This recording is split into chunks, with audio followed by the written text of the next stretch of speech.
Hi, this is Peggy Hoffman with Mariner Management. We are just about the 12 o'clock hour. It sort of depends upon whether or not your Fitbit is synced properly. Folks are coming in the door. We are super excited. We'll get started in just a few moments. Please make sure that you open up your chat box. I've got that opening question for you. What is your favorite season?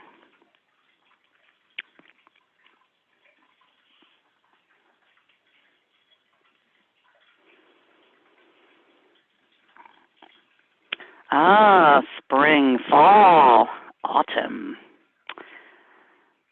Folks are coming in. That's great.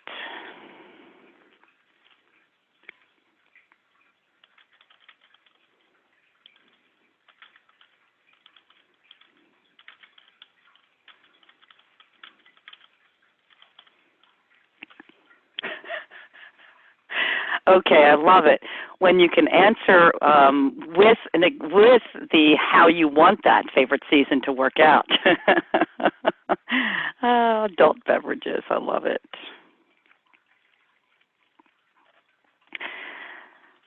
We've got a lot of people chiming in for this program today, so I'm going to give it just a few moments as I let some folks in. The first couple of slides are introductory slides, so that'll allow us to give folks a chance to get in the door, as they say. So keep telling us, what is your favorite season? 1 month from yesterday. Yes, Becky. I wonder if anybody knows what you're talking about. I'm not going to answer that. Let's see if anyone else can do that. Of course, football season for some of you. I understand that.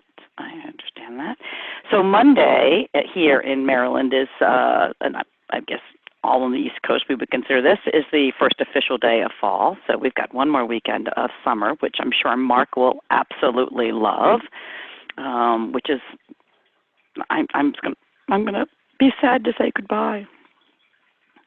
All right, folks, keep on coming in the door. I'm going to go through some of our housekeeping slides.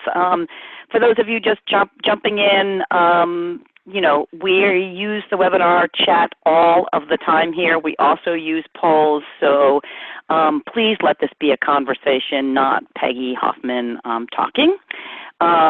We are super excited because this obviously is a very popular subject for us, so that chat's going to be really important so that we can keep this conversation moving. The question that we've asked is, what is your favorite season? So warm up your fingers with the answer to that. And meanwhile, I'm going to click us through to the very next slide.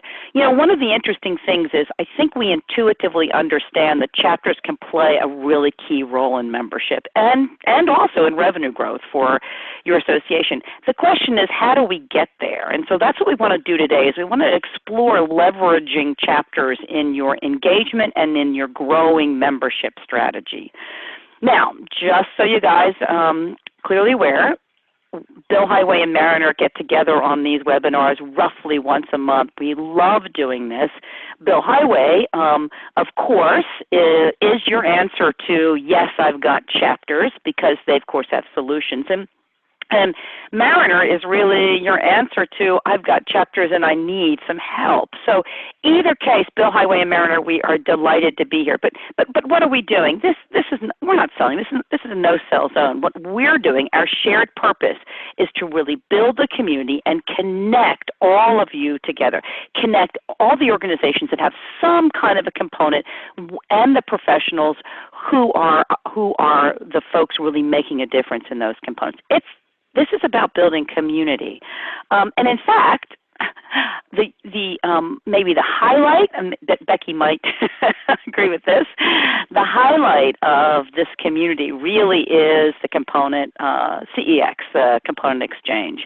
And it is, as she mentioned, 1 month from yesterday, so we're going to kick off on October 18th.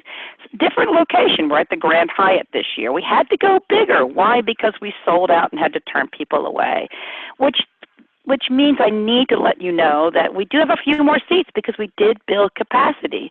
Now, it is you've missed the early bird price. I'm so sorry.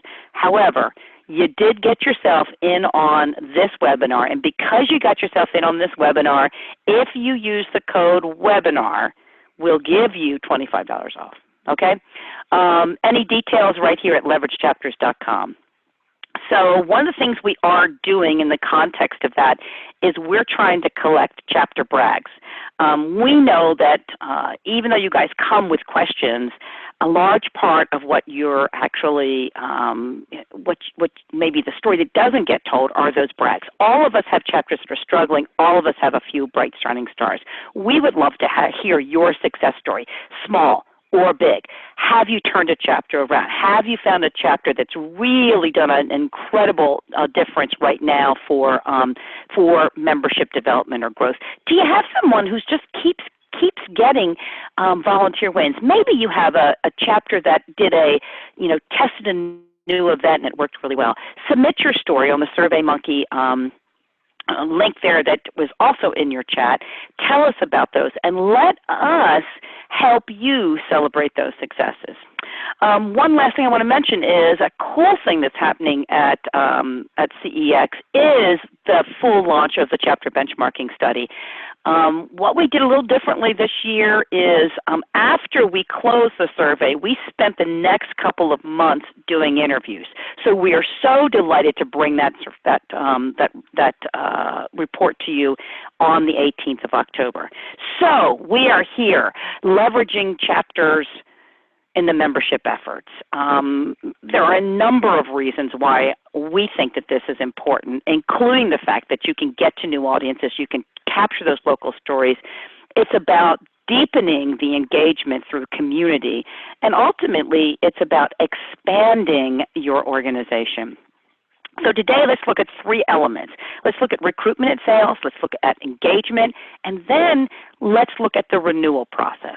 Now you'll notice as you look on these slides that we say recruitment, engagement, aka retention. We talk about retention sometimes too often. We're putting it in the renewal bucket.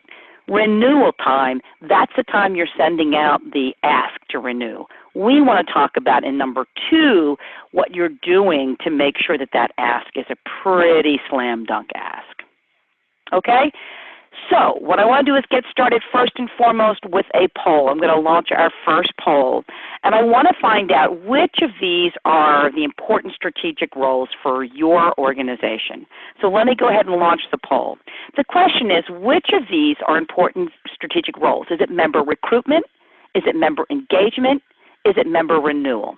Now, keeping in mind that definition of member renewal that I'm talking about is in that process, in that invoicing process. Recruitment is obviously bringing them in the door. Engagement is getting them connected. And, of course, renewal then is getting the yes. All right. So I'm seeing some folks coming in. Excellent. Give you a few more moments here because we have quite a few people on the line today. This is really awesome. Let's see. A couple more to come on in. Going to give you 10 more seconds. So it's really interesting. We did a workshop on this topic back in July, and I will tell you that the way these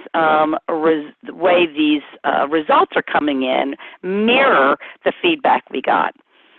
Oh, Becky, I love it. That is absolutely the issue that we're dealing with, is you understand intuitively engagement, but the board says renewal. All right, let me end polling and show you what I've got here. The winner, as a most important element, is member engagement, followed by, of course, that recruitment and that renewal process. All right. So what I'd love to do now is I'd love to share with you just a few little points of the benchmarking study. When we asked this question in the benchmarking study, 64% said member engagement was absolutely essential. In fact, no one said it wasn't critical. Member recruitment, 47% said it was absolutely essential, and a number of folks came down that whole path. So we filled out all of the options for member recruitment, but member engagement is the top connection point, really, the way they bring chapters into the strategy. So what the poll said to us is very similar, right? But let me ask you another question now. Do you track membership stats? Do you track membership stats? So let me go to that poll and launch it for us. Do you track stats by member recruitment, by member engagement, or by renewal? Go ahead and let me know. So basically I'm looking at, I asked you what the strategy, now I want to know, that's great, whatever your strategy is, where are you doing the tracking? How are you knowing if there's an impact? Now, we didn't give you the example here to say none of the above. So in the chat, feel free to say none of the above if that's if that's true for you. Yes, Tristan, thanks. You got it before I could. We had someone just put in, they didn't put into all panels, they did say none of the above. And it is, you know what? You're not alone. When we did the survey, there's a fair number of people, fair number of associations that aren't quite getting the tracking down.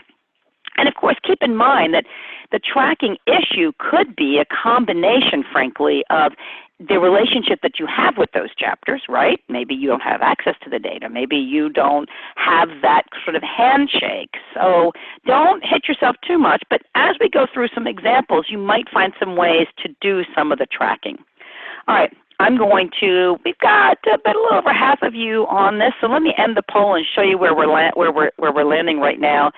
So a good 80% of you guys are a membership renewal, some recruitment, and far less engagement. And that really is quite understandable. Now, the question we want to find out, though, is, how can we, through tracking these statistics, how might we be able then to really turn around the chapters as a channel? That's the question I think on the top of our head. Now, I mentioned to you that more meaningful assessment is on the rise. It's truly on the rise in terms of what the benchmarking study said. What I thought was interesting was that the number one, the big jump between the 2016 and the current study is retention was up 30%, or 71% of the folks said they were tracking numbers, much like you guys, right? So 24% said that they were tracking recruitment, and of course you had a much smaller number tracking participant, but it was still up to almost 30%. Zola, thank you for mentioning that. Yes, tracking engagement is a critical way to help with retention. If people aren't engaging, they're not gonna retain. All right. So let's get in. This wasn't the number one, but let's go through some examples of recruitment and sales, because it is important for us to engage new audiences. And then let's spend a little bit more time on that engagement piece, because we got a couple of cool examples. And we'll end up with just a real quick look at how you might bring chapters into the tail end of all that process, which is our invoicing process. Guys, keep jumping in and tell us what you're doing as you think about your strategy and how you're measuring. Okay, recruitment and sales. What's your biggest recruitment and sales challenge? This is a chat question for you, so your fingers are warmed up. When you go ahead to put a chat in, you got a couple of options. You have an option to send it to all panelists. You got an option to send it to the host. You got an option to send it to all panelists and attendees. If you want to have your be engaged in the chat in a real meaningful way, please check all panelists and attendees. All right, just a little hint there. What's your biggest recruitment and sales challenge? Now, I love this because when we asked that question, both in that workshop and some folks ahead of time, we heard a number of things, and we also heard some brags. This is the brag stories that we'd like to share with you. And I think you're going to find out the new generations is one of the brag stories. Okay? So let me talk to you first and foremost about NAHB. So this is of course, the home builders. And what I love about this, and you can see right here, are some actual pictures from the membership drive call-a-thon. Now, what NAHB did, the part to this that kind of brings it all together, is the incentives that they put in. So they put in these great incentives. Now, you need to understand that this kind of an approach is going to work when you have a super competitive members or an industry, which in this case they are, and that there's a need for folks to sort of understand the value, not just the money. So it became a really powerful program. So basically they offered cash and prize incentives to the top recruiting members, and all expense paid trip to the trade show at the chapter level. So this was happening all across, but they were really tying the chapters in by doing this. They engaged the members in the call-a-thon at the chapter level, right? Because word of mouth is so powerful, they also help these chapters understand how to leverage that word of mouth, right? And, and one other thing I want to mention to you is that packaging the conference with membership has its drawbacks. And so part of being able to assure that this actually works out, you're going to have to make sure that you've got some onboarding and process to make sure that you minimize those poor experiences. But in essence, if we could just sum this up, what NAHB did was incent the chapters to have these call-a-thons and incented them by adding this wonderful expense paid trip to the trade show. Another example, so that's an incentive example. Another example is taking a national campaign and baking in the low value. Now, I happen to be the administrator, exec director for PRSA Maryland. So I'm intimately aware of this next example. And I have to tell you that the only time I can get my board really excited about trying to sell membership is in the triple play. And we have the triple play twice a year. So what the triple play does, it's a national membership drive, but the chapter membership is the bonus. And in the triple play, you get initiation fee released, you get a section membership, which is their subject matters and their SIGs, if you will, and you get a chapter membership free. So what's really cool about that is that they're doing this campaign anyway, they're baking in the local value. It's the time that my chapter will jump in and get involved and engaged because there's a what's in it for us, and there has to be a what's in it for us, right? There's a what's in it for us. They make it super easy by giving us social media images, by giving us content, and giving us lots of advance notice. So do you have a national campaign? Is there a way that you could tie more tightly to your chapter, whether it's, now in our case, just so you know, the PRSA, you must join national, but the chapter is an option, and so it's an opt-in, and so it's really important for my chapter to be able to get that opt-in. The third one is this wonderful notion of taking your national concept or idea and allowing your chapters to be part of a campaign pilot. That's exactly what the American Optometric Association did. And I don't know if anybody from NAHB or PRSA or AOA or any of these examples are online, do me a favor and please jump in and tell us more details. But what I liked about this was they piloted this approach with chapters to point them in a way to test this national campaign, but also to get them engaged and connected into this process. So someone had already asked about the next gen. The goal here was to reach young people. That's the goal. They piloted initially with 2 chapters. They test drove all aspects of the campaign. What they found was a conversion rate of 11% or an increase of 3%. So it's called the United in Possibilities campaign. What attracted us was it was so effective that it actually won the 2019 ASAE Gold Circle Award in Membership Recruitment Campaign category. It started in Georgia and Minnesota. The neat thing is it exceeded an 8% goal set early in the project. So what they did here was, and sometimes, we lament, we get, how do I put together a campaign? Well, this gave them that opportunity just to try it in a safe place. And it created a partnership with these chapters. So cool, and cool. Now, sometimes what you have to do is take something that's happening at the chapter level and really be able to bring it back to the entire organization. Now, this is Patty. Patty is with the Alberta chapter of APWA. What I wanted to share with you about Patty's story is because this won an award through APWA, as we understand. Basically, they through the trainings, through the talking, through the learning, through national, decide to try something. Now, what you need to understand about the Alberta chapter is that that chapter membership had been dropping for a couple of years. They were struggling a little bit with showing the local value. So what they did was they boosted the local value. Now, they did it in a very clever way. They offered the member rate for folks, and they also offered the future member rate. Is that cool?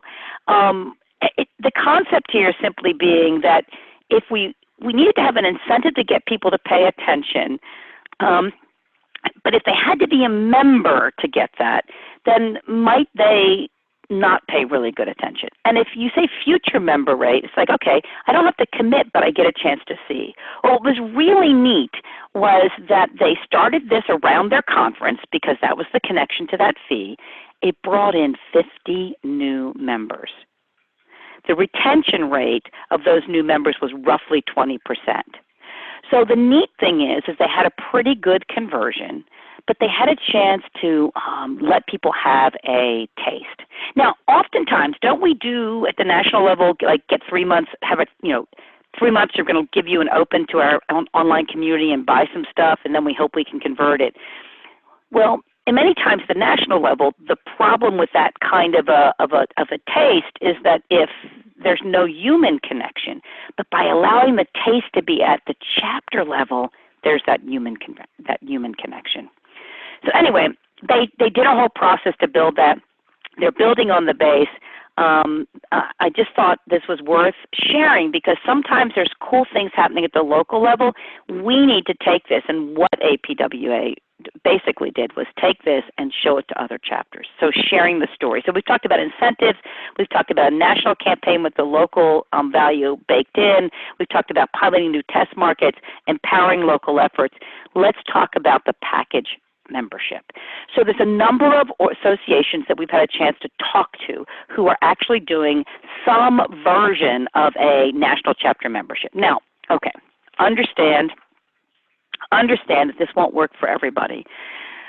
But we have seen this work in both chartered and separately affiliated organizations, right? We've seen this work where you get together and you offer something and you see who's going to take you up on it. And the first example is a perfect case study for that.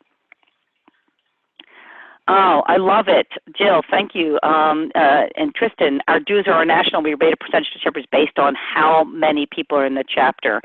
Yes. Okay, thank you from Lawrence from NAHB talking about the international fee and members join the local chapter and the fees cover state and national. Very, very cool. All right. So I want to talk to you about a couple of these. Hopefully some folks are online and they can give you some details, but the the American Nurses Association chapter opt-in was really caught our eyes. It started originally with the New Jersey. They've been working on a partnership.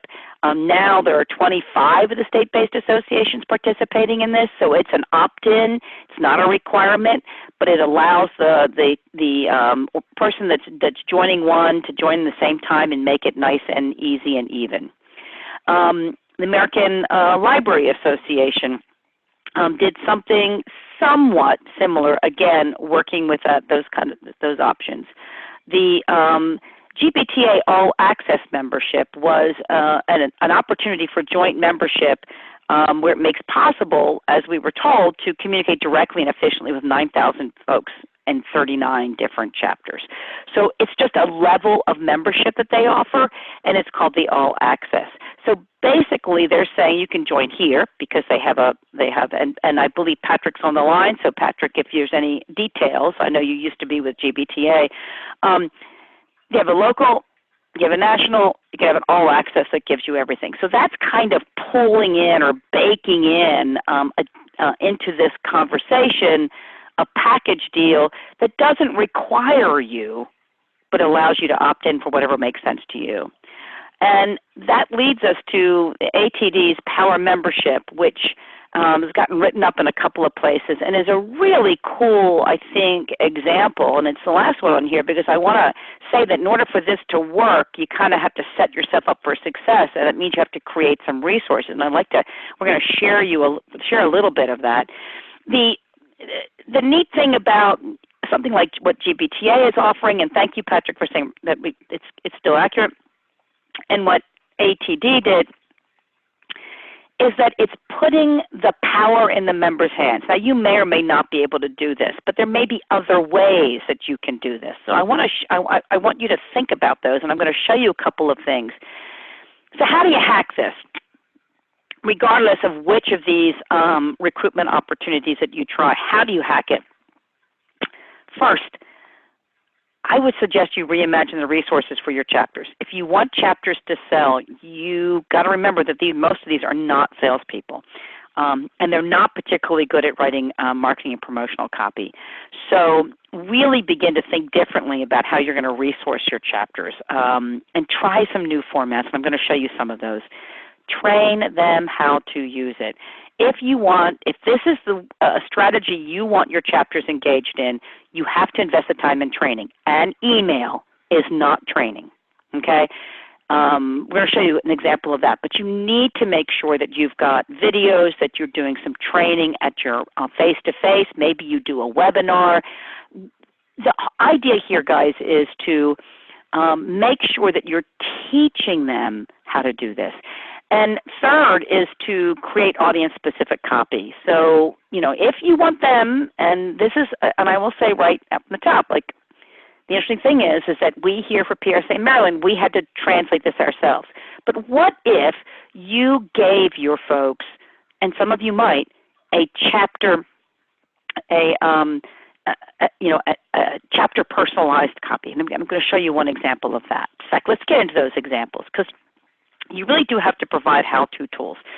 So in the center of this thing, you see the new Power Member resource. This is a screen grab. What I loved about this is what ATD, and look at this, in response to chapter leaders' requests, chapter service created a short video promoting the power of value of Power Membership. So they created a video that their chapters can use at local events or put on their website. A really cool way of helping to sell that. They also had, you can see sort of right behind that, the Power Member Marketing Resource. They had a whole website of resources that are designed for their chapter leaders. So I'm sure you can reach out to them and get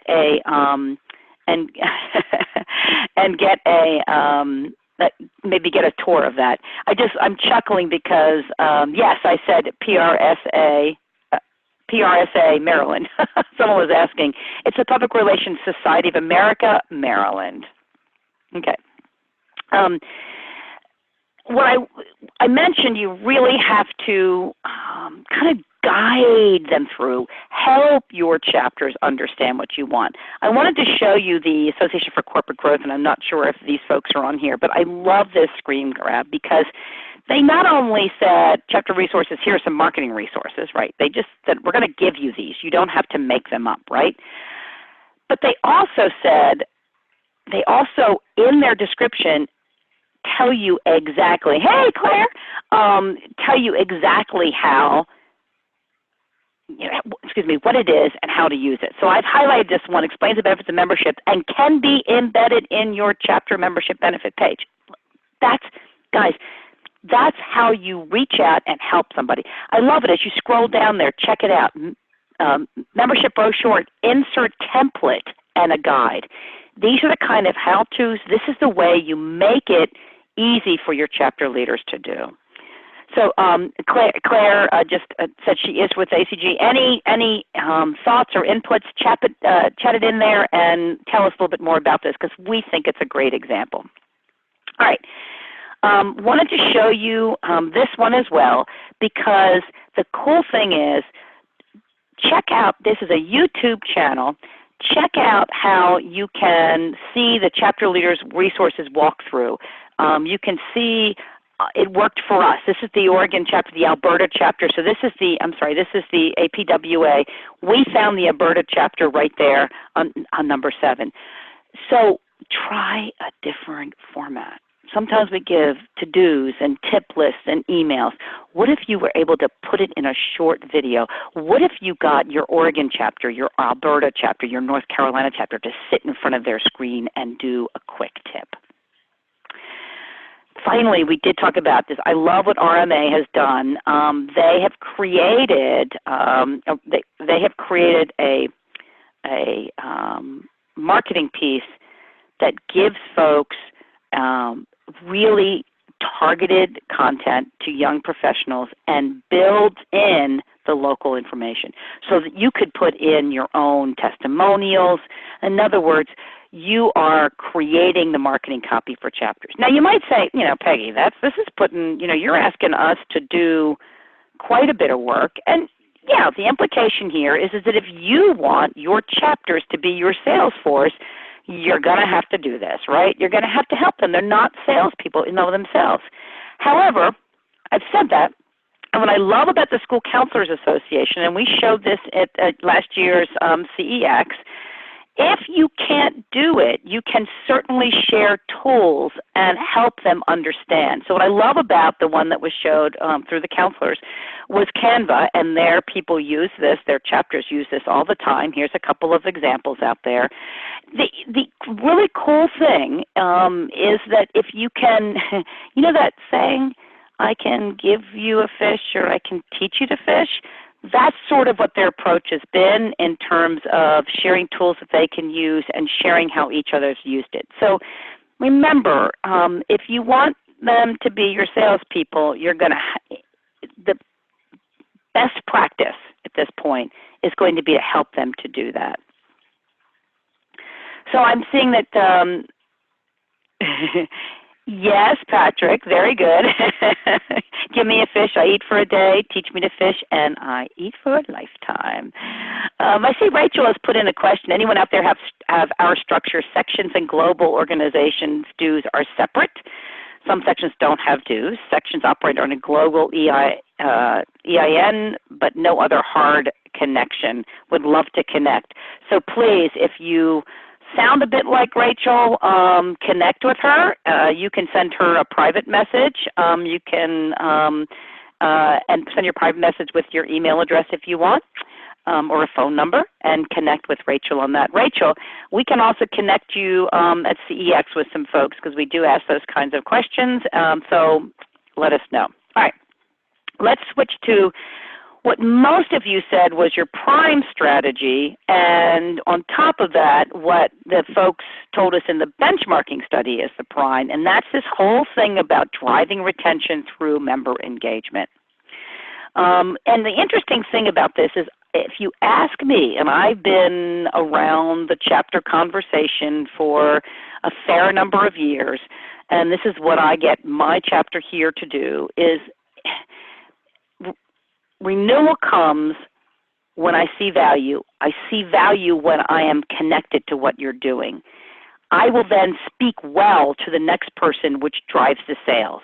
So if I could say to you, of the 3 strategies, which is the one to truly invest in, I would suggest to you that this is the one. That's just my inclination, but let me show you some examples of how some organizations are actually doing that and doing a really good job with it. To start with, though, I got to ask you a poll because I'm interested in finding out, how would you currently rate your chapters as an engagement channel? How would you currently rate your chapters as an engagement channel? So would you say that they are strong, they're rocking? Would you say that they're fair? And, I'm not putting any specific anchors on this, but fair meaning that they're getting the job done. You could see some area for some improvement. Poor, there's a lot of area for improvement. Or really, I don't know because I don't track, not really sure. Or I love it, someone just said, I'm voting with my gut. You know what? And you know what? Half the time, no. Probably 90% of the time, our gut is right. Having that data, though, make sure that we put the resources in the right places. But yes, go with your gut. I love it. When you say, Julie, between fair and strong, is that because you've got some that are really strong and some that are fair? Because I usually find that that's the case. I made you answer this. Yes, I made you answer this as a single answer, but too often I think it really is somewhere along that continuum. Oh, that's interesting. You actually heard a chapter leader say to a headquarters board member at a chapter meeting they don't see the value in someone becoming a member. Right person on the board? That's interesting. Well, Claire, that's interesting. You said they're everything, but it's really uneven. Yes, I think that that's sort of the problem. All right, I'm talking through it. Let me show you what you guys said. Many of you are fair, and I think what I'm seeing from the chat, and thank you for keeping the chat going, is part of the problem is we've got good folks and stuff, and folks that aren't as good as we'd like them to be. So, do me a favor. Go ahead in the chat, and what is your biggest engagement challenge? So, taking a look at whether it's one of those folks that are not quite strong. What's getting in the way? What's the problem with that? Yeah, Jill, I know. When you have 102 chapters, you're going to have that. Absolutely, absolutely. Yeah, 150 chapters, so we're going to have that. So we're not going to get consistency completely, but let's show you a couple of examples of where an organization, and we're going to start with NATB because they speak to this, where an organization uses a little bit of data to be able to say, well, this is where the true ROI is for us, so how can we invest in that? So, and I'm just looking at this right here, if you give me just a second. We're going to do 5 ideas. Let's take a look first at this notion of training for members. So NATP sat down. I don't know if John is on the webinar. He is on many of the webinars. By the way, he's doing some really cool blog posts on LinkedIn to share, and in some cases, really valuable to share with your chapter leaders. So John Bellotti, go ahead and follow him on LinkedIn. But they found a direct correlation between training and member retention. Now, what they did was an analysis, and they found out that the number of events produced by chapters have a direct correlation to retention in the area served by those chapters. And here's the interesting thing, regardless of the presence of national events in that space. So in other words, it was the local events that were driving that connection to the organization writ large, and they realized, well, if that's the case, how are we going to support that education programming? How are we going to make sure the value is going to be as solid as possible? Because the reality is that if that is true, it means that people are craving being with people like them that understand their own issues in their own geography. It's making that educational experience more valuable. How do I, as an organization, knowing that connection to retention, how do I support them? And part of that is helping chapters understand what's important for their particular area, and understand what's important for their particular area can therefore do education program that makes a difference.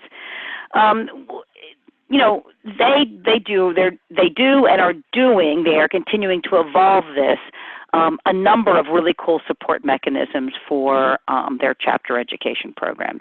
So what I want you to think about here is that if training is important and you want to drive engagement, then that may be where you want to invest your engagement strategy, where you would invest your engagement strategy dollars and time. So you could do a lot of different things, but in this particular case, NATP said, hey, listen, the money's on education. Let's find a way to drive that. It's interesting because Cornet Global did a similar thing like this, and this was about 10 years ago when I talked to them, and they realized that they looked at where people were going, and there were more people attending chapter events than national events. So they did the same thing. They created at that time, they created a really cool relationship on their events calendar, which helped people connect to events in local areas. So I think that part of what we have to do is, if we know this is right, is it the chapter event in the box? Is it investment in the Speakers Bureau? Is it, so for example, we manage an Appraisal Institute chapter. They have fully vetted their the educational programming, and they vetted the speakers, and we get to go up there and say, this is the course we want, and find the speakers that are vetted. And we really have found some really good speakers through that and make that connection point. So it's whatever's going to work, but follow the data in this particular case. NARI New Member Mingle. This is kind of a cool thing, because while the first one was helping chapters know their members and deliver the value in education, and how do I help make sure that's good. This is about helping chapters think of new ways to engage members. This comes out of the Kansas City chapter, which hosts a monthly new member mingles, and it's an opportunity for new members basically to network in a small group, right? And the idea here is to get them out, get them to meet somebody, make that connection with them in a nice, small, safe setting. And here's the bonus. Each attendee receives a discount coupon for something in the future, right? So you are bringing them in, you are linking them to an individual, you are linking them to a future event or activity. It's really, this is about, and what NARI's doing, this is about encouraging folks to think differently. You don't have to do the same way of connecting, right? And I love it, because as much as this one is about finding an event that is, finding a new way to connect with members that are new and start that onboarding process, the PRSA with Maryland Coffee Whiffs is a great example of coming up with a new event that connects people. So what is the Coffee Whiffs? Well, very simply, they are small networking events that are hosted by members. So an agency, or in one case, a research facility did this. You have a conversation around a topic that's important or of interest to the group. You keep it small, 8 to 12 folks. You make it, in this case, free to members. We have a small fee for non-members. What we found as we did this was we drew largely unengaged members. And I will tell you, a few prospects. But the key thing here was, how do we find an engagement point that is a smaller lift? So this, you know, it's it's not a big event, and there's no dollars to worry about it. So it's a low expense, and it's a high touch. And that's kind of the secret to this. We borrowed this idea, a similar idea, from a Georgia chapter. We made it our own. We did it our own way. It got absolutely rave reviews. One non-member actually said to us it drew him to the paid event, our big conference, which was part of our key revenue, and then to membership, and ultimately he became one of our speakers. So here is an individual who comes in, finds a community, engages more deeply. We also noticed, we were just doing some data analysis, and we found out that the 2 years that we had the most coffee whiffs were also the years we had the highest participation in overall events, and it drew people to our paid events. So it was not only that this was a great way to pull in the unengaged, but it was also a great way to feed the rest of the educational programming. So can you, as part of your engagement strategy, can you encourage your chapters to not only find new ways to welcome people with the new member mingles, but then find new events that are lower lifts? This next one comes really as encouraging innovation and sharing. So this was, what you're seeing is the CFA, which is the Certified Financial Advisors. It was a new activity at the New York Society. They developed a research challenge for college students. Now, this was aimed, and again, someone asked earlier about engaging Next Gen. It was aimed at the university community. The idea was that you would get student teams together. They would pretend to be kind of this investment management team for about 2 semesters. They would research a publicly traded company, and they'd make recommendations on buying, selling, holding, all those kinds of things. The great experience for them was real-life learning, right? It started in the New York Society about 10-ish years ago. Global came in and said, wow, could we help you scale this idea? And they were saying, how can we help you invest in this? Because the reality is we'll engage members at an early critical age. And here's the bonus, check this out. It was engaging folks, 4,000 plus volunteers as of 2018, engaging folks that were not necessarily volunteering other roles in this great ad hoc thing. So it was basically, if you keep an eye on activities they're following, we did a webinar, and maybe I can ask Sarah to go ahead and put that link in here. We did a webinar about using the trickle-up approach, finding things that are happening at the local level and getting and finding if you can replicate them or move them through.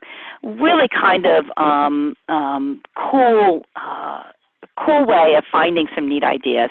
This student challenge has become, just a rock star event or activity. I love membership session is called Think Outside the Box. Very cool, very cool.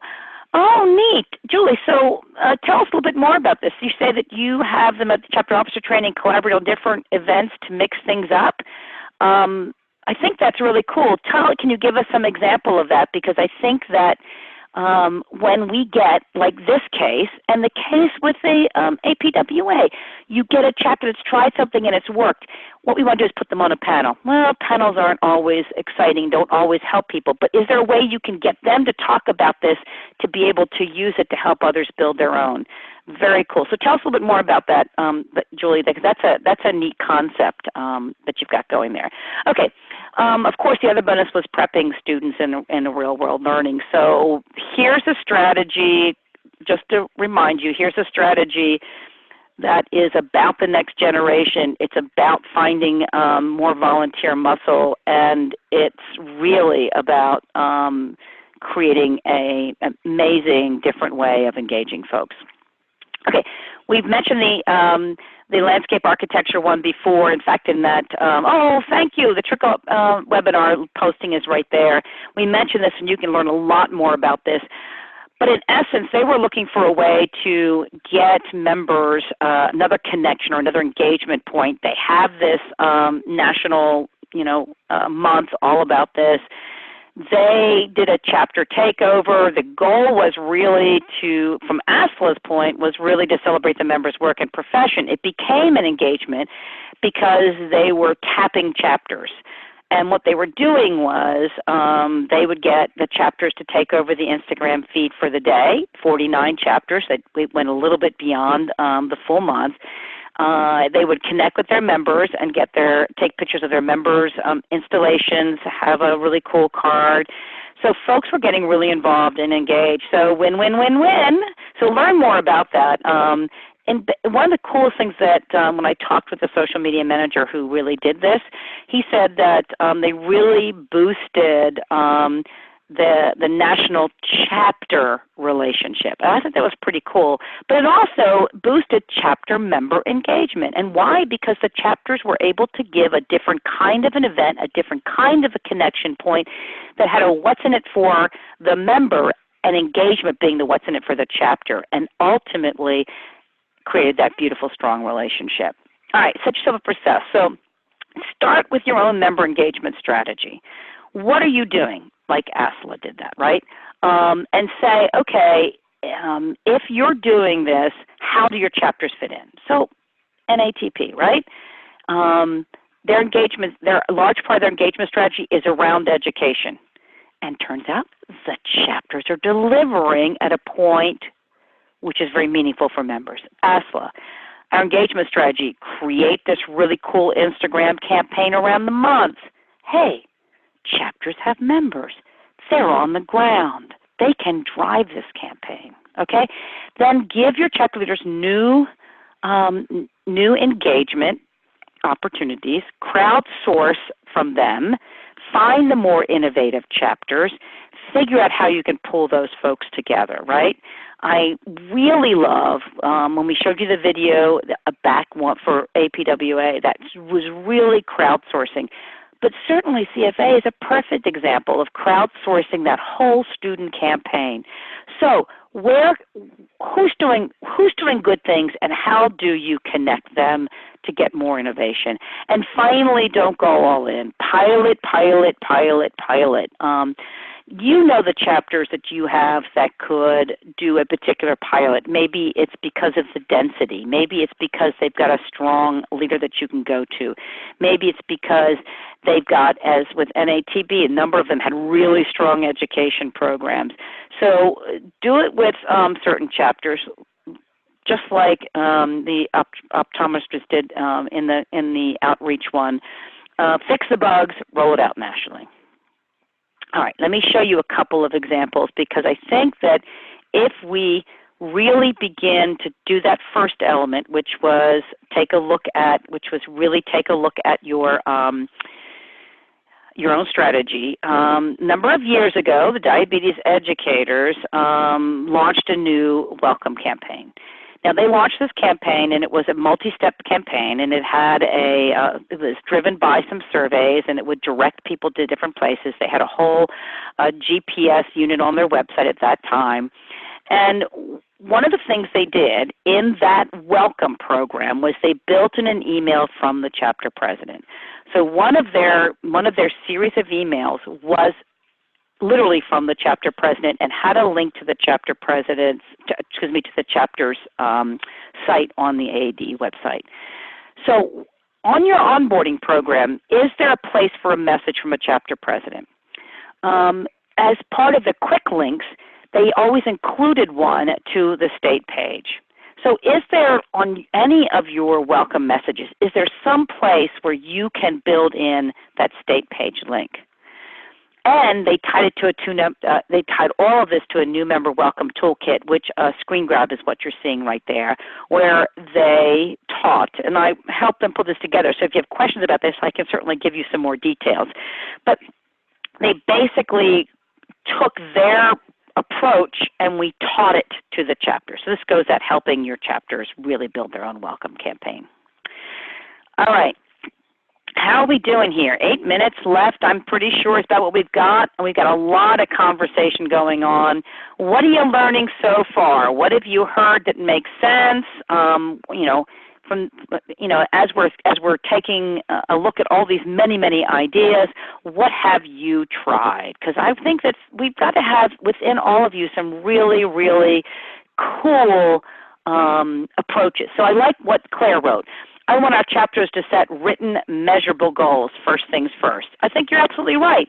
How can you get them to do goals, though, that are also obtainable? And when you do that, how can you then support those goals? Because that's a critical thing. Belinda, you're going to get a recording of this afterwards when we close things down and get all the reports. We'll go ahead and send a recording. Glad you're interested. All right, a real quick look at the renewal strategy. This is my my prejudice, I guess. I feel like the best use is in the engagement and to a certain degree in that outreach. But I do think that, and we've seen a couple of places where in the renewal strategy you can bring your folks in. But let me ask you this, this will be our last poll. How do you involve chapters in renewal? We're really interested in finding out because there's a number of ways that you could do this. And so I'd like to hear from you guys. How do you involve your chapters? Do you simply send them a list of expiring or expired members? Maybe you include the chapters in the renewal messaging.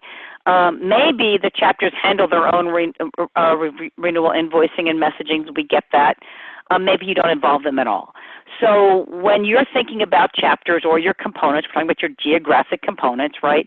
How do you currently involve them in the renewal process? And in terms of that, I'm going to ask you, of course, to share in the chat some of the things that you do that give us a little bit more explanation around that. So let's see, give a couple more seconds here. Quite a bit of answers, and there is, of course, yes. Okay, so in one case, I see that some of the large chapters do their own review of expiring, but we don't have a policy, and so that's a good point. I mean, is there a policy? Is there a way that you actually enforce this? Maybe. So I love this. We incentivize our chapters for contacting lapsed members with extra money for renewal members. Becky, tell us a little bit more about that. That's rather interesting. Well, Julie, even though your members haven't renewed in a calendar year, it's actually, it means it's in more bite sizes for your chapter, so you might consider taking a look at that. Okay, we got some monthly rosters. Let me end the polling here and show you what we've got here. So in essence, we've got about half of you, better than half of you, send a list of expiring or expired members. That's what PRSA does for us. We can download it at any time. Includes member in the renewal notices, just a few of you. And chapters handle just a fewer, but a quarter of you, better than a quarter of you, are saying you don't really do that. So let's take a look at some ideas. And again, keep those chat questions going. What's your biggest renewal challenge? What's your biggest renewal challenges? Okay. Give you a couple of quick examples, and as we're coming down to the wire here. Okay, the first is really about the pre-renewal confirming the value. One of the things that I think we oftentimes do is we expect our members to somehow be involved in the process when you have to remind somebody that they haven't renewed, or you have to get somebody when they've expired. Consider adding them at the beginning of the process. So what do I mean? We had a couple of associations that encouraged their folks to make pre-renewal calls, so about 6 months to 9 months in, depending upon. So the idea here being, call them before they get that first notice. Some folks did it as a personalized email. Either they produced the personalized email and put the chapter's name on it, or they gave them the list and some template and asked the folks to do it. This notion of having the chapter make a call, send an email, and I saw this one and it was absolutely cool. They gave all of their chapters a postcard and with already pre-labeled, and they simply asked the chapter to write a note in it. So you're very likely to get more compliance if you have them do this before they're dealing with I haven't renewed, or I'm not going to renew in that invoicing process. The second is in that invoicing messaging problem, scenarios, adding the chapter to the messaging. Back in the day when I was with the retail bakers, this is one thing we did. I had a series I did different messages on each of my invoices, and one of them was if there was a chapter message, we just did, it was a merge, we just did the chapter, we added the chapter message on it. It could be simply like adding the signature. And again, it could be asking the chapters to send any of those targeted communications. I want to encourage you not to ask your members to do expired calls. And you might say, Peggy, expired calls, why not? It's just, they're hard. And if you've got the money, go ahead and invest in a telemarketer to do that. Now, that doesn't mean they can't do the work, and I want to share with you something that we do here with the Maryland Recycling Network, where we do outreach calls. We don't call them expired member calls. We call them outreach calls, and we match the board members with folks on this list. We encourage them. We give them help with the script. It's a check-in call. We're not asking them to seal the deal. We're asking them to create that communications. Now, what's really kind of neat, I don't necessarily get renewals, but we've gotten incredible data, really intel, on some of our members, and the board has been able to use that feedback. And in some cases, it became just a reminder. But maybe what you need to do if you want to get more involvement in that area is shift it. Shift it from an expired member call, why didn't you renew, and collecting that data, to an outreach calls. Okay. So, setting for success, look at your retention cycle. Where can you put them in easily? Pre, during, in the messaging itself. And again, they aren't your best bill collectors. And it should be just one of your touch points. Okay, guys. We have moved around like crazy on all of these topics. It's a lot to digest. We hope that you've gotten something out of it. And I got to ask you, what's your one? So if you're going to spend an hour with us on a call, you should commit. You should learn something. So throw up in that chat, if you would, what's the one thing that you can do, that you can get, that you can make a difference? And I'm seeing some conversation. Yes, one of the things we're going to be doing at the CEX is we have a session on chapters in crisis, and I think that that's going to be really valuable. If you can't make it, and I see somebody can't, ping us afterwards, and we'll see what we can do for you. Another folks were talking about setting up at our conference and get attendees to log into their profile and opt in order to be able to have that ability to share the data. That's getting into a whole GDPR data thing, and there is an issue. In most cases, the expired member calls our name and phone number. So as long as you're not doing the email, you're okay. Now, in terms of the email list, the billing process, if it's a current member, it is an established relationship, and you do not have to worry about that for an opt-in or opt-out. It's the marketing part that you have to worry about for the opt-in, opt-out. Mailing lists are generally not part of it, but go ahead and get your IT folks to take a look at all of that. All right, guys, I got to let you go. It's 1:01. Sorry about this, but lots of cool stuff. Can I just throw this right up here one more time to remind you, $25 off with a discount code webinar. I have been talking, a cold beer, maybe a nice glass of wine. Nope, it's too early in the day. Thank you, as always.